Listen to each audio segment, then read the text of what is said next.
Til að finna mólstyrk lausnar þá þessi hér jafna yfirleitt notuð, þar segja C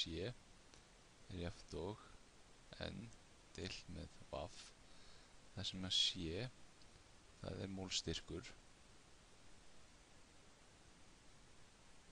og einingin fyrir mólstyrk mól á lítra, oft táknuð með stóru M-i. Nú N-ið hér, þetta mólmagnið sem ég hef, og vaffið hér, þetta rúmmál lausnarinnar. Nú segjum sem svo að ég sé með lausn sem að hefur 10 mól af HCl uppleyst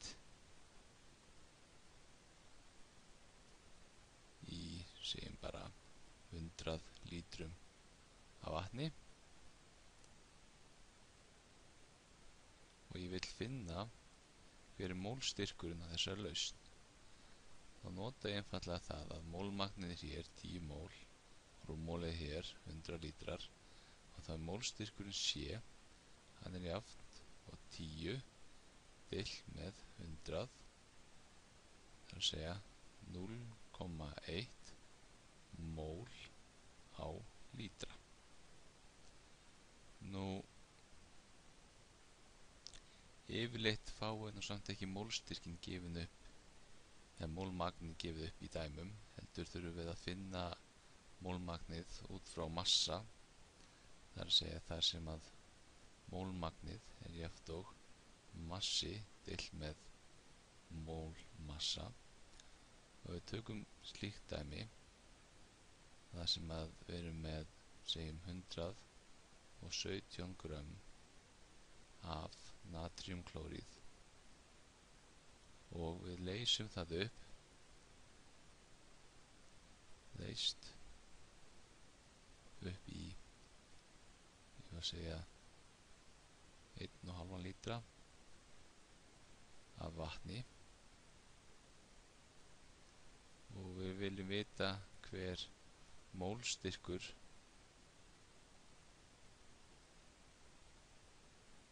lausnarinnar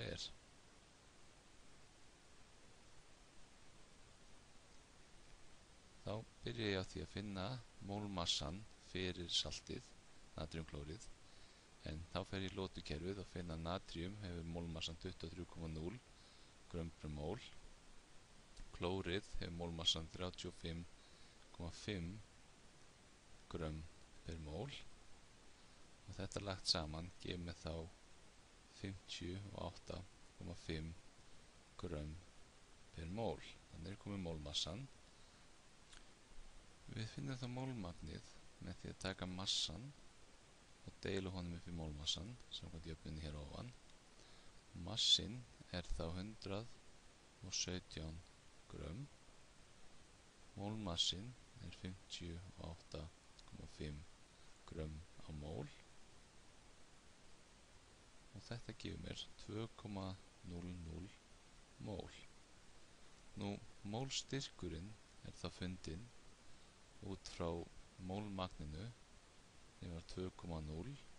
deilt með rúmmálinu sem var 1,5,